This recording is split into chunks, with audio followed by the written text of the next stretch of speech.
Good evening. Jeff, how are you, darling? I am doing wonderful. How are you? Good. Does this time slot feel good for you? Are you psyched? It feels a lot better. Yeah, I'm less tired and it feels great. Yeah. And, The and almost cheers. entire pot of coffee I've drank tonight is probably Yeah, not hurting, but yeah. there we go. Cheers. Hmm. Cheers. Yes. No, I am happy to be here. Well, tonight, as you well know, is our first airing as new participants in Dead Air Full Spectrum, which is was founded originally as Dead Air. I don't know how many, at least a decade ago, by George Lopez, who is my friend, my co author, and who will be with me on A World Awakening from 10 to 11 tonight. Um, but we decided, for those who are new viewers, to smush A World Awakening down to an hour and put Soul School in here because I think that it's the perfect segue into A World Awakening. I think that it is a comfort for many people. It prepares people for what might be to come in the second hour, and whoever is on the show with me, and uh, it just felt right. It felt like the right thing to do and the right time to do it. And Ken DaCosta, who is George's partner in Dead Air Full Spectrum, invited us to join and simulcast on Dead Air every week and gave us this slot, which is marvelous. I mean, it gives us an opportunity to spread the message. So, for people who have never seen Soul School, let me give you just a little primer, very short, before we hop in. And Jeff, you're doing this tonight. Wherever you Okay. want to go with this, Okay. I'll just tag along and play nice. Because we didn't usually we prepare in advance, for the show, and yeah, Mhm. we'll talk about this, we'll talk about that. And I had the kind of day that precluded any opportunity to do that. So we're going to wing it like the angels do. Okay. That's great. But for those of you who are just joining Soul School Sojourn for the first time, let us explain the premise of the show. And that is this, that we perceive, Jeff, I, and many others, perceive Earth and our time spent here to be uh, in class, that we're in this soul school environment where we learn to love, we learn to express ourselves, we learn hopefully unconditional love. Usually those that have that in abundance have dogs, myself included, yourself included, dogs. Yeah. They'll teach you unconditional love faster than anything will. Oh yeah. Um, and just basically a nice soft cushy place in cyberspace to land, where we get together and we process the lessons that we learn, because soul school sucks. I mean, we could have literally named the show that. There's nothing easy about life. And unfortunately, unlike conventional school, Soul School is where you have to go through the test first, and Mhm. then you learn the lesson on the other side. So it's all in the reverse. It's topsy turvy, upside down. And it is this thing called life that we all each trudge through, all the obstacles and, the joys and the sorrows, and everything that we experience, really in unison, if at different times in our lives. These are all common to humanity. So that's what we talk about every week. And we always open the show with classes in session, and never presume to be the teachers. We're as much students of life as all of you are. So it's kind of it's a class in I wouldn't call it new age, because I think that as we've discussed many times on the show, You know, those who are enlightened, those who are awakening to the moment, those who are practicing the presence come to realize that, you know, we're opening our eyes, yes, perhaps even our third eye. But what we're really doing is we're perceiving our old reality with new eyes. The old reality did not change. Mhm. It's how we see it now, how we live into our destiny, how we form and fashion the steps that we take, even baby steps. And then every time we close the show, we close it with the same saying, class dismissed. I get a phone full of apples. Everybody who's friends of mine that watch the show send me apples in text message. I have millions of them. Unfortunately, none of them are edible because, you know, they're in a computer that's the size of, I don't know what, this.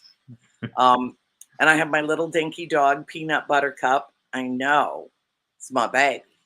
And she may make an appearance, she may not. Your dog may make an appearance, may not. We don't know, but this is an absolutely pet friendly environment. Yes. So, that said, and thanks to KGRA and to our producer, Bill, who is the general manager who takes very good care of us.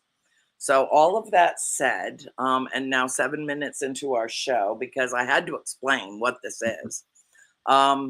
What have you got on your mind for tonight, Mr. Turner? Oh, and introduce All right. yourself too.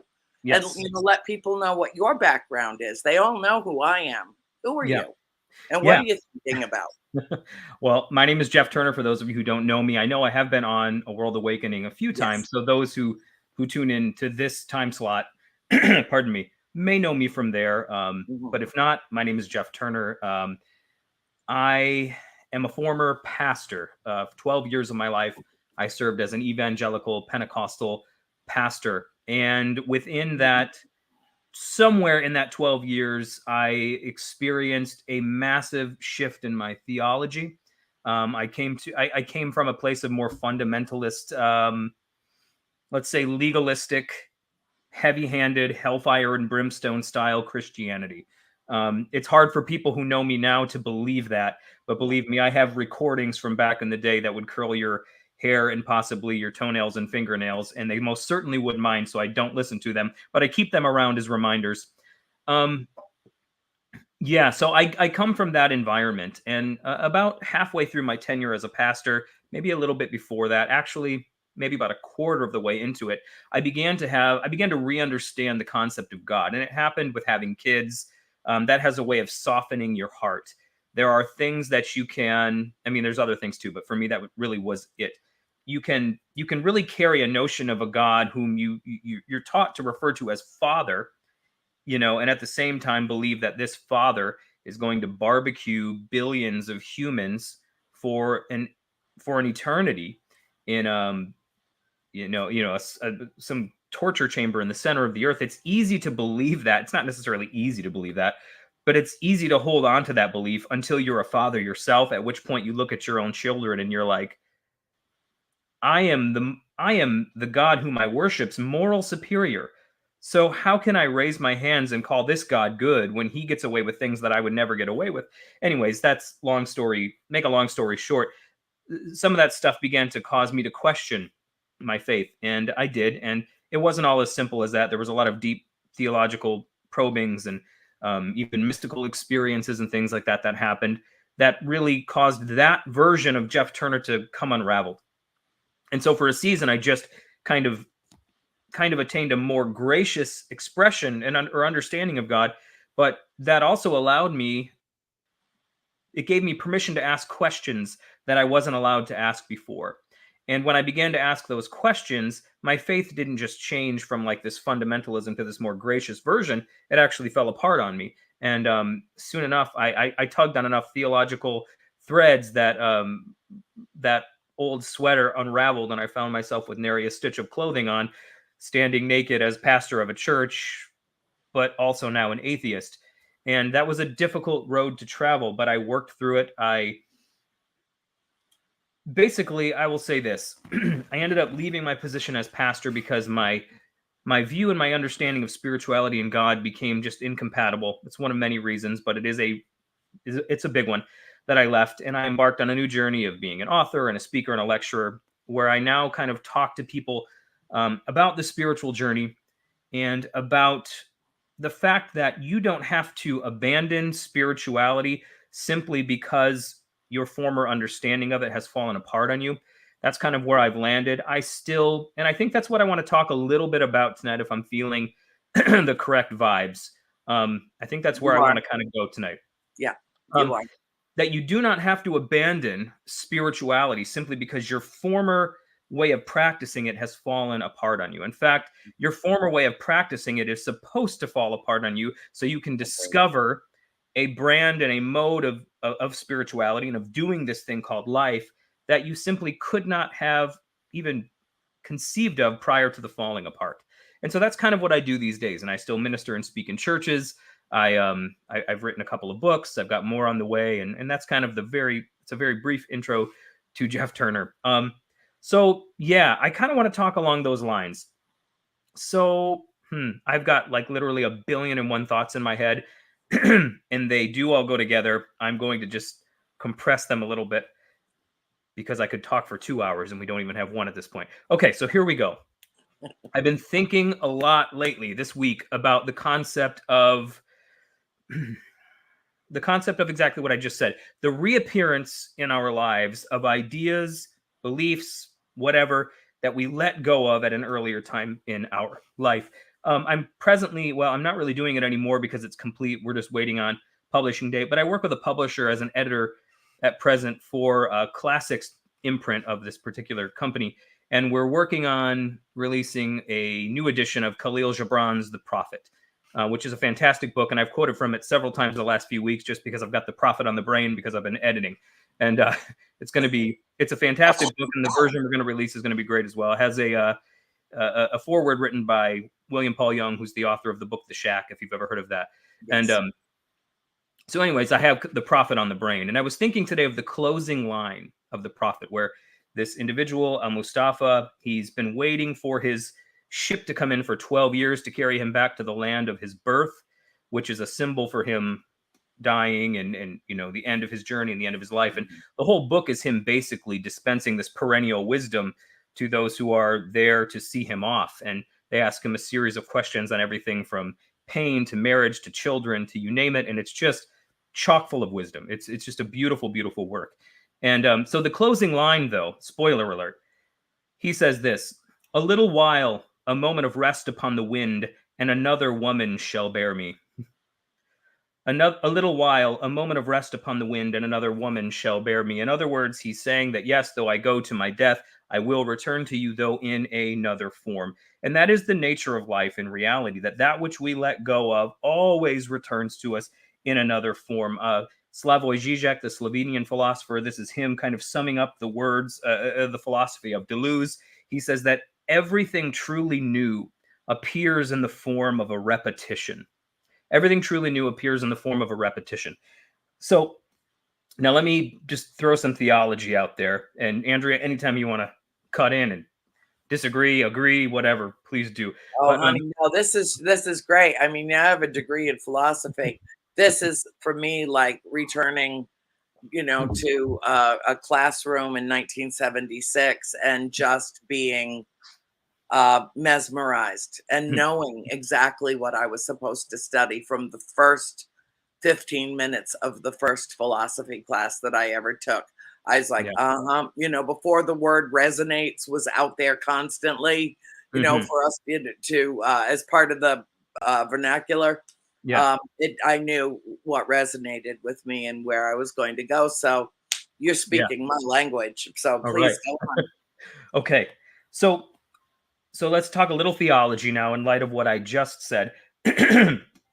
So in the Gospel of John, and I've spoken on this both on Soul School and perhaps even on A World Awakening in the past, but it's something that bears repeating.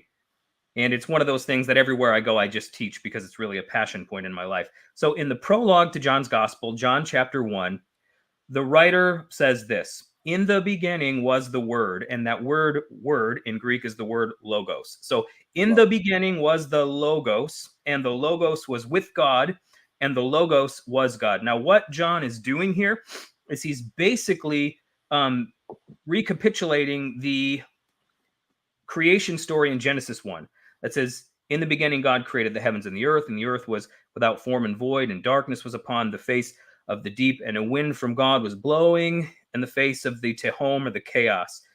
Now, John is basically rewriting the creation account. He's saying, yes, in the beginning, like you've read. However, in the beginning was the Logos, and the Logos that John has in mind is this figure called the Christ, whose life he is going to write about in the chapters that follow. So now the assumption was the beginning was Genesis 1. In the beginning, this is the true beginning. This is the definition of everything. But John says, actually, it goes back further than that. Now, in the Christian reading of the Bible, in a fundamentalist Christian reading of the Bible, that is, they start with, in the beginning, God creates. Now, God creates, he creates human beings.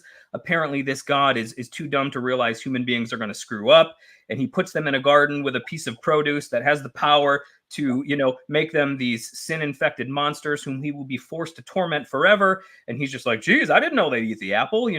He tells them don't eat it. And he knows all about psychology and the human mind, apparently, but never got the memo about negative suggestion and how telling someone not to do something is the same as telling someone to do something, because the brain first processes do before it can process do not. But anyways, so God apparently didn't get that memo. Of course, this is meant to be read metaphorically and mythologically. That's why the literal reading doesn't work. But the fundamentalist Christian approaches it literally. And she believes that God places human beings in this garden, tells them, don't eat this piece of fruit. They eat this piece of fruit. It damns them because they become sin-infected. Now, the bearers of sin, they pass it on to their children through the sex act. That's what St. Augustine said. And now it's spread to humanity. Humans are born tainted by the original sin of Adam, damned by default because their produce-plucking parents just couldn't keep their hands off that tree. And, that's just like this. It's such a stupid story, but that's the basic story that I grew up believing. And then Jesus shows up 4,000 years after the fact, after that act, because that's how old we considered the earth to be at that time. And Jesus then shows up and he creates the opportunity for human beings to be saved. He doesn't save humanity. He simply creates the opportunity. He throws a life raft out into the middle of the ocean where all these individuals are drowning. He doesn't go and individually save them. He just gives them the opportunity to be saved should they want to be saved. Now, that's the traditional sort of evangelical reading of that story. Which includes the notion of free will rather than determinism. Yep. That's the first appearance of the philosophical notion of free will. Yeah. In liturgy. And taking it out of the theological context where we're dealing with, like, in eternity and hell, we could read that one way, but because of the nature of that story, that becomes pretty problematic. So anyways, now John does not have that view in mind because that view didn't exist yet, but let's just take that view. Okay, let's take that view. And that starts with in the beginning, Genesis. And then Jesus shows up 4,000 years later to sort of fix what happens in that period of time. John says, no, in the beginning was the Logos, and the Logos to John was Christ. So everything John's going to write about, everything that Jesus does, everything that Jesus the Christ accomplishes, John is saying, this is not an afterthought. This does not come 4,000 years after the failure and after the fall. This actually precedes and predates any failure or any fall. This is the true beginning. In the beginning was this Logos. And so John essentially rewrites creation by saying there was something that came before the problem that we now have on our hands. It's not that the problem came first and afterwards comes the solution. John says the problem, or the solution rather, precedes the problem. Now he goes on from there to write about John the Baptist, who is the forerunner of Jesus the Christ, right? So this individual named John the Baptist, who himself has a very a burgeoning ministry. Individuals are going out into the wilderness to hear him preach and prophesy. And John the Baptist says, it's time for me to decrease It's time for me to decrease in notoriety so this individual, Jesus, may increase in notoriety because he came before me.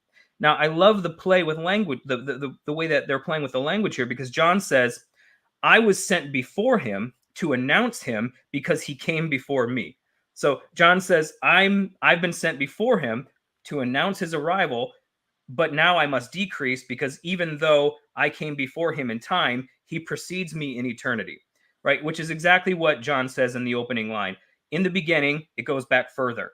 The Logos precedes what we perceive as being the problem. And then we see that playing out in miniature in John's ministry, where John says, look, you guys think that I'm the one. You're coming to hear and listen to me, but I'm telling you, everything that I've said is to be superseded by whatever this one says, because this one actually came before me. You think that I'm the definitive word because I came before, but I'm telling you in truth, this one came before me. And so the principle here is that whatever precedes supersedes. And what precedes doesn't always look to us as though it precedes, because we're dealing with notions of time and eternity. So while this all might sound convoluted and a little bit out there, it's actually quite practical. Yep. It is, and it's also very simplistic, because what you're describing is the circular, exactly, the circle of life. That circular motion, that that ring that every planet is round and everything, every star is round. I mean, it is the singular geometrical form in the universe. Yes. But it's also the nature of life and death and the afterlife and the cyclical nature of, birth, death, rebirth, and for those that believe in at least the possibility, the plausibility of reincarnation, then it draws the whole aspect of the soul. Are we one soul each that just keeps coming back to soul school over and over and over again until we learn our lessons well, and then are able to spiritually ascend to perhaps someplace else? Yeah. Is that the eternal nature, the cyclical nature of life, or is it something deeper, or is it something that we cannot even comprehend yet? Right. Yeah. And so Deleuze alluded to and Zizek paraphrased, everything truly new, everything that will appear to us as actually novel, appears in the form of a repetition. It's something that's actually come before, but sometimes it let's move on, because I could get hung up on that for a while. But everything that appears as truly new and revolutionary comes to us in the form of a repetition. I'm reminded of the words of G.K. Chesterton from Orthodoxy, who said, just when I thought I had established a heresy of my own, I realized it was orthodoxy. Just when he thought he had found something new and novel, he was like, oh, this has come before. And that's sort of the way things go. Every generation thinks they hit upon a truth that no one's ever seen before, but then they look back and they're like, oh, people have known this for generations. And that's what perennial truth is. That's what perennialism teaches, that the same truth keeps popping up over and over again. But as Deleuze taught, it's the same truth, but it could be like category A, B, C, D, E of the same truth. So it's the same truth, but it will look a little bit different sometimes in the way that it manifests, because maybe it's constantly being upgraded through the centuries, but it is the same central truth. Now, I think of Nietzsche, my boy Nietzsche. I'm a big Nietzsche fan. I know Nietzsche can be problematic for some, but I think really Nietzsche's sisters' additions to his work are actually the problems, not really Nietzsche himself, although anyone from the past is problematic. But and we will be too one day, trust me. And we are right now, actually. We already are, yes. Yep. But Nietzsche, my favorite work of Nietzsche, I consider his magnum opus is Thus Spake Zarathustra. And in sort of the intro to this, he talks about the parable of the camel, lion, and child. I go back to this constantly because to me, this speaks to the spiritual journey so beautifully and perfectly. And I relate to it so much as well. Nietzsche says, we begin as camels, and the camel is a burden bearer. It says, put the heaviest load on me available. And the camel believes that it's choosing this load, right? And it believes it's noble to bear up under the burdens of other people. And it convinces itself that it's choosing this burden for itself. So it's the child that grows up in a religious home that just believes this religion is my religion. I chose this. You didn't really choose this. It was chosen for you, but you're kind of too young and naive to realize that. You grow up in a home where there's a certain political affiliation, and you think, I'm a Republican, I'm a Democrat, I'm whatever, because you grow up in a home where that's what you're taught, and you think you chose it yourself, but you didn't. Yeah. And then you go off to university, and you're like, oh shit, you know, I mean, that's kind of how that works, right? But that's the camel stage. We're loaded with other people's burdens, but we believe we chose them for ourselves. And the camel loves bearing burdens. It believes it's the noblest thing that one can do. Then there comes a moment, though, where the camel retreats into the desert, and it realizes that the one that's been laying the burdens on it, it's not been its own free will choosing it. It's been what Nietzsche describes as the dragon called thou shalt, upon whose body are thousands of scales, upon which are written, a thou shalt of thou shalt not. And this is the system of religion, politics, domination that tells you what to do and what not to do. And he says there, the camel transforms from this dromedarian burden bearer into this ferocious lion in whose belly is formed a sacred no, and it roars this sacred no in the face of the dragon thou shalt. And it's here in this place that it finds its voice. It realizes, I've been manipulated, I've been being controlled, and it says no, right? It roars this sacred no. And a lot of people get stuck here. You know, this is the place of protest. This is the kind of the space of like spiritual adolescence, and we should know that this is not a journey we go through once. Every time we discover like something new in life, we kind of still pass through this same process. So this is kind of the adolescent phase of whatever stage of development you might be in, where you're kind of realizing, wait a minute, my parents are just as dumb as everybody else. These rules don't make any sense, whatever. And you're like, no, it's kind of that rebellious phase, and it's necessary. You have to go through it because you have to lose all of your, naive assumptions about the world so you can create a world of your own. And so Nietzsche says, then what happens next is the lion eventually becomes a child. Now, we think of the child, that must be the place where you start. But Nietzsche says, no, the child is where you end, because the child is the place of creation. But it's not a child like a naive newborn child. This is a chosen childhood, right? So this is kind of like the Ricoeurian, Paul Ricoeur, I'm not sure if you can use his last name as an adjective, but this is Paul Ricoeur's idea of the second naivete, that after you've been naive, you have your eyes open to the truth and reality of the world. And then after passing through that season of disillusionment, you choose a naivete again, because you realize that, yeah, the world's effed up. Yeah, that belief system, if I apply it literally, yeah, it doesn't work. However, I still perceive myself as being embedded in some kind of story or narrative structure. I sense that there's something bigger than me beyond. So I can return to a story that helps me make sense of life, all while acknowledging the fact that the story is not literal and it's not what I once thought it was. That's sort of that second naivete. Ricoeur said that that story is like idolatrous in a religious sense of the word. And he says the idol must die so that a symbol of being might begin to speak, right? So this is that phase where the lion, now he's roared his holy no. He's gotten all of that like angst and out of him. And now he becomes the child. And the child is the place of creation, Nietzsche says. Mm-hmm. The word in German he uses, it's a wheel that's propelled from its own center. It's not a wheel that's attached to another on an axle, attached to a cart that's being driven by horses that are being driven by a man who knows where he's going. This wheel propels itself. So this is this is the place of creation. You're back to this place of being the child, this place of chosen naivete. It's purity. Pure of heart, pure of soul, pure. Yeah. And Maria Louise von Franz, the intellectual heiress of Carl Jung, said that, it's one thing to be a naive idealist. It's one thing to be a cynical realist, but it's another thing entirely to have no more illusions and to still hold the inner flame, and that's what this place is. It's that place where you've passed through, being disillusioned, And now you're back at this place of childlike simplicity where you choose a kind of naivete with no illusions left. You're not stupid anymore. It's a chosen childhood. It's I think psychologically and mythologically and metaphorically what John means in John chapter 3 when he has Jesus speak about being born again, right? Right. You're reborn in this simplistic state.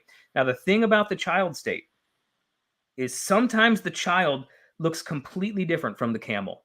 Sometimes the child takes a completely different route than the route that they were forced to take as the camel. Yeah. But not always.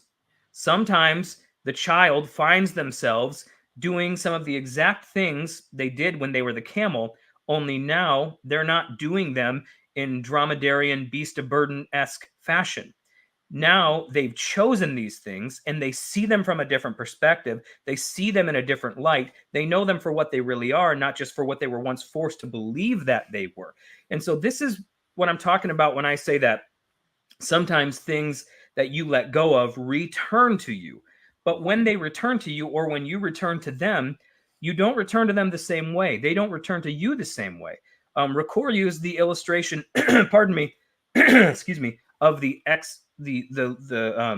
banishment from the Garden of Eden, right? Right. The Garden of Eden is that place of naivete. It's this walled garden. It's this place of, well, this is all I know. This is the place where God dwells. It's this place of perfection, you know. But if you put a person in a place of perfection like that long enough, they're going to begin to have an itch to screw it up, because we don't really want just perfection. We want a little something more than that, right? So we'll go plucking produce and chewing on it until we find the fruit that gets us kicked out of the garden, because that's just the nature of human beings. And so there's this place in the naivete of youth where we pluck just the right piece of produce. We take a bite of it, and that might come in the form of a book you find in the library one day, a class you take in university, a YouTube video you stumble upon, whatever. But you bite into that piece of fruit and it opens your eyes, and you partake of a form of knowledge that you weren't ready for. And all of a sudden you realize, whoa, things aren't what I thought they were. And in that moment, you find yourself expelled from the garden of naivete, right? And in the biblical account, it says when they were banished from Eden, they looked back and there was an angel with a flaming sword guarding the way, meaning you can never go back in, right? What's the Oliver Wendell Holmes quote? A mind once stretched. I believe that's correct, Yes. right? Yes. A mind once stretched, it can't return to it can't retract. Yeah. It can't. Yep. So you can't go back. And so we do one of two things. Pardon me. I need to take a drink here. You go right ahead. We either stand at a critical distance and judge those who are still there and say, you bunch of idiots, why are you still there? Or we sit back and we nostalgically wish we were still there. Or we just simply begin to walk, right? We just simply begin to walk through the world, and we experience the thorns and the thistles and the rocks and the pain and the blood and the sweat and the tears that this world has to offer us. But at some point, we begin to sense in this place outside of the garden a presence that we thought we could only find in the garden. And we begin to discover a way of being and a way of living, spiritually speaking, that we once thought was only possible there. And that there could represent religion. It could represent just a certain philosophical framework. It could represent a lot of things. But what we thought was only possible there, we now discover is possible out here, outside of the matrix, outside of that. And we begin to walk with this God, whatever name we call it by. And we walk with it through the world that we thought was absolutely devoid of this God. And you walk far enough around the circle, and you eventually come back to the garden you left. But you come upon it from the rear door instead of the front gate, because you can't go back through the front gate. That gate's guarded, but you can go back in from another angle. And so you enter Eden from the back entrance. And it's the same garden, but you're seeing it from a perspective you never saw it from before. And you're also now seeing it quite literally, from a perspective you never saw it before, but also because you now realize that, wait a minute, I once wanted out of this place because it was too simple and it was too naive. And then I walked the world and I discovered the God that I only thought was there is also out here. And now I discover that, wow, the same God that I came to think was only out here is also still in here. Whatever you want to call that God, whatever you want to call that presence, but that divine reality that we tap into. And we now realize that, well, this way is not guarded. So I can come and go. If I want to come into the space of religion and play around with it for a little bit because it enhances my life, I can. If I want to leave, I can, but I'm never separated from the presence that I thought I was separated from when I left, that I found out here. And so it's another way of saying the same thing, that we oftentimes come back to the thing that we left, right? Mhm. But it's different. It's not the thing we left, even though it is. And the truth is, the thing that we left was not what we thought it was when we left. Our eyes just simply weren't open to the truth of what it was. And I think that's in John's gospel, what's kind of being said is that you thought in the beginning this, and you thought that was the truth of the world and reality. But I'm telling you, it's always been like this. And now that which preceded has shown up, and it supersedes everything you thought was true. And now you can experience the world as it truly is. And so for me personally, I left behind a certain form of fundamentalist Christian religion, but and I became an atheist. But at this point in my life, I still consider myself a Christian. I do, but I don't mean at all what I used to mean when I used that term. And at some point, I even became uncomfortable using it, because I'm like, oh, that's kind of dishonest for me to say, because when I use that term, I mean something so different from what people who hear it think I mean, that I probably ought to say something else. And so I at know. this, yeah, yeah, When I use the word prayer, when I say, I will pray for you, hmm I almost hesitate to use that word because it hmm has such a distinct and a very narrow yeah, connotation for yeah, most. right, For me, it means I'm going to cosmically connect with the universe and generate as much positive goodwill and energy toward you as is humanly possible with my ability to do so. yeah, And that's a lot different than what most people think of when they say, I'll say a prayer for you. right, Oh, dear God, please help my friend. Oh, dear God, please help my mother. Oh, dear God, please, right, and that's invoking. And going back to what you were saying earlier, as the camel, hmm um, we might convince ourselves that this is the burden that we bear deliberately, that we yeah, choose to. yeah, But really, the whole notion is that the youth of the camel, the burden bearer, is based on succumbing to authority. yeah, And absolutely, by the time we make that spiritual transition, that excursion that brings us through virtually metamorphosis occurs, that we get Mm, back to the purity and the naivete of childhood and are reborn into an entirely different understanding of our old reality seen through new eyes. yes, We come to a point where we've already made that step through what it starts with parental authority, and then we are indoctrinated into a certain belief system. Can be any one of them, several of them, doesn't matter. hmm They're all basically preaching the same thing, that there is a divine creator, a higher power, source, energy, whatever you want to call it, God, right, right, Christ right, consciousness, whatever you right, want to call it. But then that becomes externalized hmm as an authority. yeah, And so we have to follow this, specific set of rules that is laid out for us by the original authority figures. And then, like you said, you go off to college or, out into the world, and it's like, oh shit, yeah, yeah, there's a lot more going on out here than I knew anything about.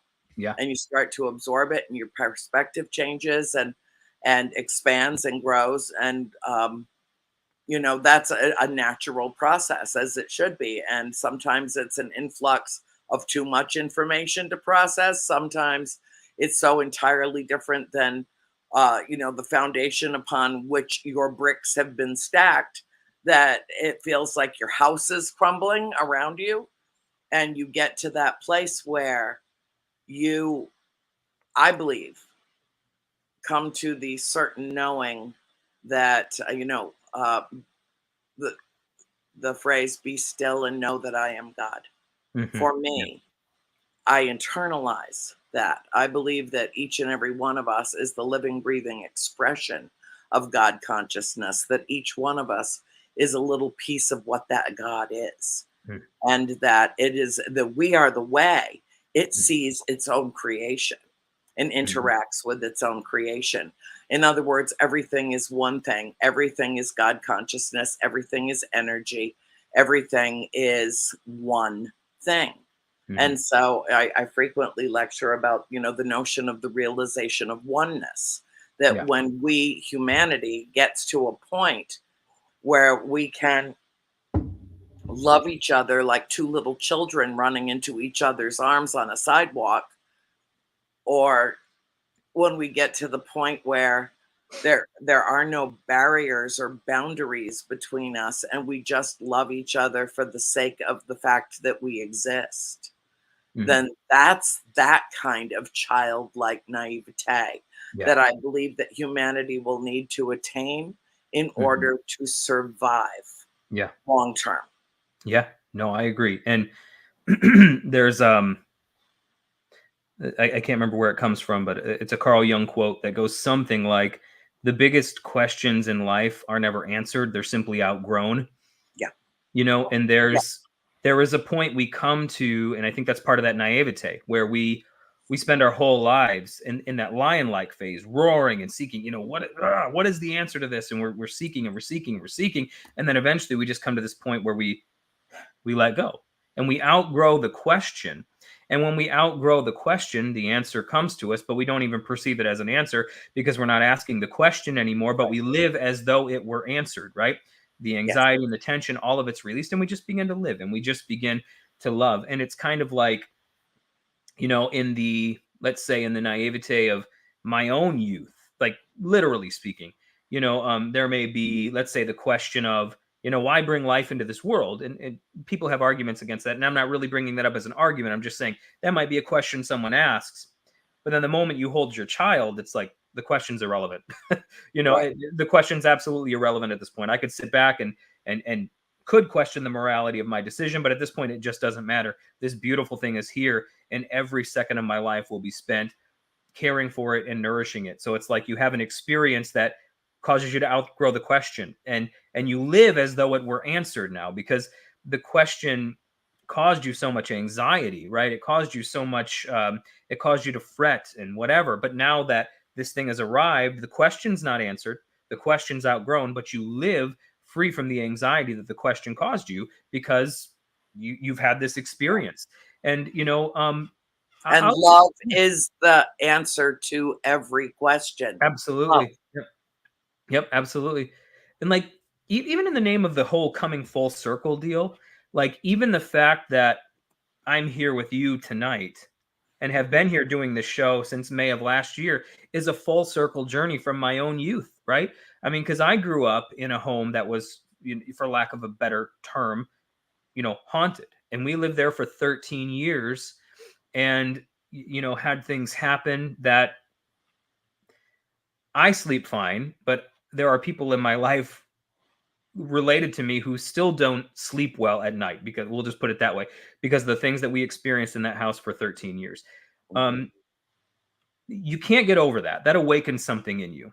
That even when I became an atheist for a season, to be perfectly honest with you, it was some of the experiences that happened there that weren't of a sweet, glorious nature. Um, but it was really that being touched by something that I had no real explanation for, that kind of kept me tethered to the numinous. And but then I became a pastor, I became a preacher, and all of that stuff has to be let go, of course. As a child, I was absolutely obsessed with the paranormal, whether it was, Bigfoot, UFOs, ghosts, or Jesus. They all really fall into the same category. I was obsessed with all of them. I was obsessed with spirit. I was the kid who was always checking out the 1970s UFO books and Bigfoot books from the library. I checked them out like 5 times. I was back in my hometown not too long ago, and I wanted to go into the library and see if they were still there and just see if I could purchase them or something, because they're so meaningful to me. But of course, then I became a preacher and I had to let all of that stuff go, because that's just, it's God versus the devil now, and that falls into the devil category, and you can't really have anything to do with that anymore. That's the way we were taught. And then now here I am, after this arduous journey. I'm I'm speaking with you and alongside of you at Michigan UFO contact. I mean, what in the world? What? I was just like, this makes no sense to me. But I'm back almost in the place where I started. But even now, it means something far more to me than it did then. My faith means something far more to me than I did then. And I'm now equipped and able to speak to people I would have never been able to speak to 15 years ago.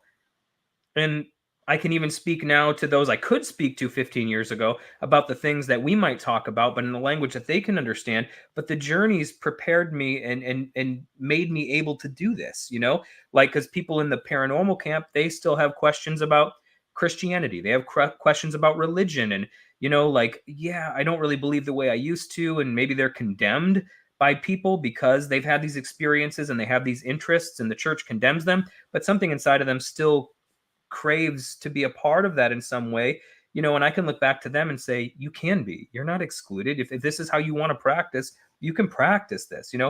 And then I can also look to my Christian friends who are, now that I've, you know, I'm doing things like this with you and I've spoken at some of the conferences I've spoken at, a lot of them are asking me questions about, what do you think about UFOs? What do you think about all this kind of stuff? I would have never been able to speak to that even 5 years ago without being like nailed to a proverbial cross, you know.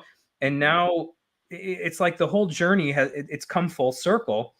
And I honestly just sit back sometimes and scratch my head and I'm just like, I can't believe this happened, you know. I can't believe I ended up here. But that's typically how it works, you know.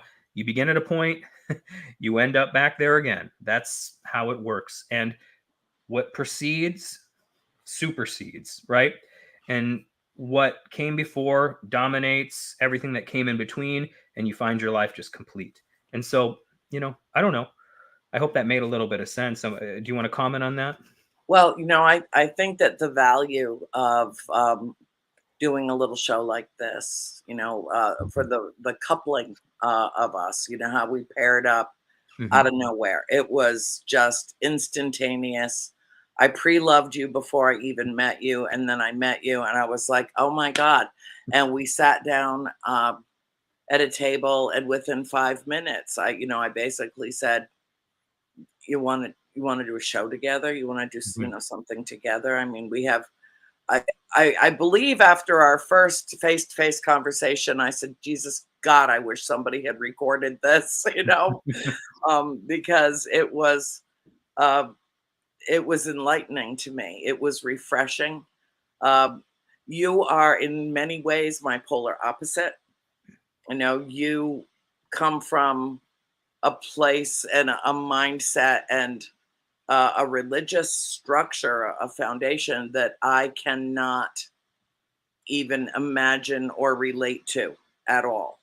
And Hmm. yet I went through my own purge, cleanse, uh, metamorphosis through Catholicism Yeah. and left it. And then, a few years ago, right around the beginning of COVID, something said, you minister to everyone who reaches out to you. You Hmm. function as a pastor. Go get your damn license and get it done.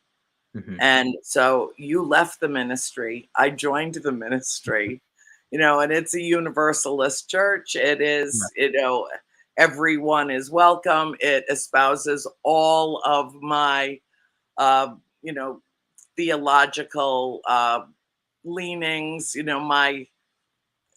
I don't know, in order to get a degree in philosophy, you have to basically go to seminary. I mean, I had to Yeah. take as many courses in world religions as I did in, strict philosophy like existentialism or, stuff like that. Um, and so each one of us travels a unique path. And if we are mindful, if we practice the presence, if we are paying attention, if we sense uh, not necessarily a higher power, but a force, the or the disturbance in the force, if we sense that there is something that we are a part of and yet is out there around us and we're just this little speck of sand and we have to work our way to an understanding of our relevance, of our significance as living, breathing, sentient, prescient beings, then we have to, I think, by necessity, develop some belief system that works for us individually. And we've talked about this a number of times. You know, Yeah. I think belief systems are the jet fuel for the human mind, fires our engines up. Even atheists have a belief system, that being they don't believe in the existence of a higher power of God. Right. But that's still a belief system. Yeah. So I think that this gives us an opportunity to share these thoughts. And the most valuable thing that we do on this show is we cause people to think more deeply about things that they might have only scratched the surface of because of Mhm. all the complexities of life and the external stimuli that are so distracting.